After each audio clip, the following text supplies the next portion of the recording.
পলাতক স্বৈরাচারের মতো একটি গোষ্ঠী আবারও নির্বাচনকে বাধাগ্রস্ত করার ষড়যন্ত্র করছে। নোয়াখালীর হাতিয়ায় সমাবেশে তারেক রহমান সতর্ক থাকার আহ্বান।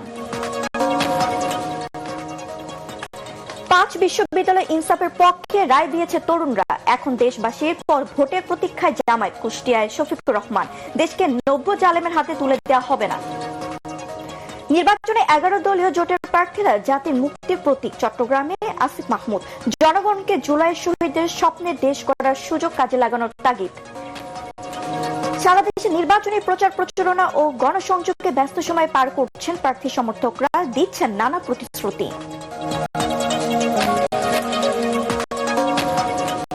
এবং সারা দেশে পোস্টাল ব্যালট পাঠানো শুরু। প্রবাসীরা দেশের ভেতর থেকে ব্যালট পাঠালে বাতিল হবে ইসি সচিব।